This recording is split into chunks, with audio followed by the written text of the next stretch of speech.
सर्वांना नमस्कार. आपण एका महत्त्वाच्या प्रश्नावर आज चर्चा करणार आहोत. आपल्या सर्वांना माहिती आहे की मागच्या आठवड्यामध्ये केंद्र सरकारनं गरिबाच्यासाठी एक महत्त्वाचा निर्णय घेतला.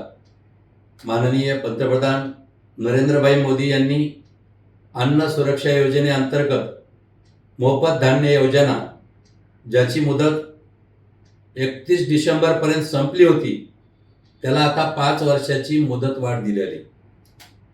यामागे हा विषय चर्चेला यासाठी मी आज घेत आहे. त्याचं प्रमुख कारण म्हणजे या देशाच्या एकूण व्यवस्थेमध्ये आपल्याला माहिती की ज्या काँग्रेस पक्षानं 50-60 वर्ष राज्य केलं, पण केंद्र सरकारच्या योजना अगदी तळातल्या कष्टकरी, मजूर, सामान्य माणसासाठी असतात, याची ओळख कधीच लोकांना पटलेली नव्हती. आज काय झालं? मागच्या 9 वर्षापासून देशामध्ये केंद्र सरकार शेवटच्या माणसासाठी, अर्थात पंडित दीनदयाळजी उपाध्याय यांनी जो अंत्योदय सिद्धांत मांडला होता, सामान्य माणूस जेव्हा राज्यकर्त्याच्या केंद्रस्थानी असेल तेव्हा खऱ्या अर्थाने त्या देशातील सर्वसामान्य जनतेच्या हिताची जोपासना होती. गरिबांना मोफत धान्य ऐन संकटात 2019-20 मध्ये ज्यावेळेस करोनासारखं संकट आपल्या देशावर आलं होतं, त्यावेळी या देशातील सर्वसामान्य जनतेला मोफत धान्य योजना माननीय पंतप्रधान नरेंद्रजी मोदी यांनी सुरू केलेली. आज आपल्याला माहिती की या योजनेअंतर्गत ग्रामीण भागातील, शहरी भागातील कष्टकऱ्यांना मोफत पोटासाठी 4 घास धान्याच्या रूपाने मिळतं. आणि म्हणून ही योजनेची मुदत संपली असताना आता 5 वर्ष ज्याचा लाभ या देशातील 80 कोटी लोकांना मिळतो आहे. विरोधकांना कधी कधी सत्ताधाऱ्याचं चांगलं काम दिसत नाही, पण जेव्हा सामान्य माणसाच्या हे लक्षात येतं की हे सरकार, ही व्यवस्था आपल्यासाठी काम करते आहे, आपल्यासाठी निर्णय घेते आहे आणि आमच्या हिताची जोपासना करते आहे, हे लक्षात आल्याच्या नंतर त्या नेतृत्वाच्या वरती सर्वसामान्य लोकांचा विश्वास वाढतो. करोडो रुपयाचा खर्च या योजनेअंतर्गत होत असेल, पण माननीय पंतप्रधानांनी ज्यावेळी सामान्य जनतेच्या हितासाठी निर्णय घ्यायचे असतात त्यावेळेस सूदभर कधीच मागे हटलेले नाहीत.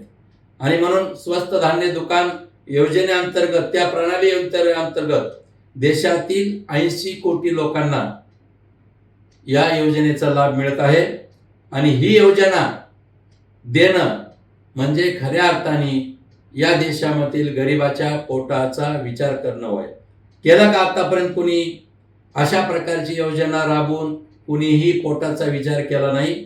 माननीय पंतप्रधानांनी दूरदृष्टिकोन डोळ्यासमोर ठेवला आणि 1 वर्ष नव्हे, 2 वर्ष नव्हे, तर तब्बल 5 वर्षे आता गोरगरिबांना या योजनेअंतर्गत मोफत धान्य मिळणार आहे.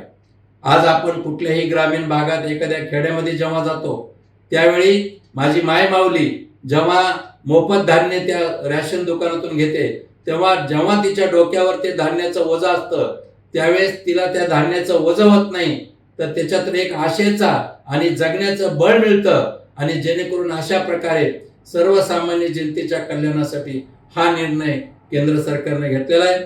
विरोधक प्रत्येक निर्णयाला जरी वेगवेगळे आक्षेप घेत असतील, कुणी म्हणतं निवडणुकीच्या तोंडावर घेतला, कुणी म्हणतं काही राजकीय स्वार्थापोटी घेतला, मला त्यांना एकच सांगायचं आहे की सर्वसामान्य जनतेच्या प्रश्नामध्ये कुणीच राजकारण करायला नाही पाहिजे.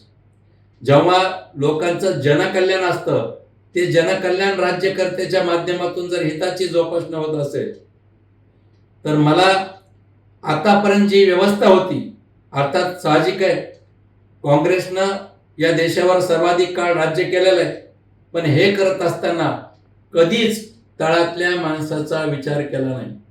म्हणजे जेव्हा एकीकडे असं म्हटलं जायचं की दिल्लीवरून सुटलेला 1 रुपया 90 पैसेपर्यंत गाव पातळीवर पोहोचत नाही, आज परिस्थिती काय आली? आज उलटी झाली. आज दिल्लीहून 1 रुपया आला तर सर्वाधिक 99 पैसे त्या योजनेवर खर्च होतात. गोरगरिबांना योजना दिसतात, योजना लोकांच्यासाठी वापरतात, केवळ कागदोपत्री नव्हे तर प्रत्यक्षात उतरतात. जलजीवन मिशन सारखी योजना असेल, जनधन योजना सारखी असेल, उज्ज्वला गॅस सारखी असेल, प्रत्येकाच्या गावात विद्युत पुरवठा असेल, अशा कितीतरी 800 पेक्षा अधिक योजना 9 वर्षामध्ये माननीय पंतप्रधानांनी केंद्र सरकारच्या माध्यमातून या देशात गोरगरिबासाठी सुरू केलेल्या आहेत. आणि म्हणून आज घर घर मोदी, हर हर मोदी असा नारा का दिला जातो, त्याचं कारण हे की लक्षात आलंय गोरगरीब जनतेला की आपला कैवारी कोण आहे, आपल्या हिताचा निर्णय कोण घेतं आणि आपल्या बाजूनं भक्कमपणे कोण उभं राहतं. खरं म्हणजे कोरोनासारख्या संकटात या देशाला वाचवण्यात माननीय पंतप्रधान मोदी यांची महत्त्वाची भूमिका राहिली.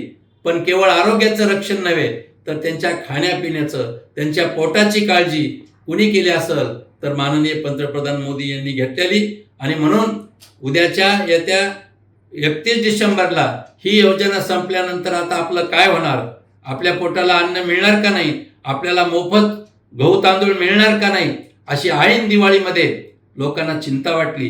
गोरगरिबांना वाटलं की आपलं आता काय होणार. अशा परिस्थितीत पंतप्रधानांनी दिवाळीचं गिफ्ट या योजनेला 5 वर्षाची मुदत वाढवून दिली. आम्ही गोरगरिबाच्या वतीनं माननीय पंतप्रधान नरेंद्र मोदी आणि केंद्र सरकार यांचे आभार मानतो आणि इथंच थांबतो.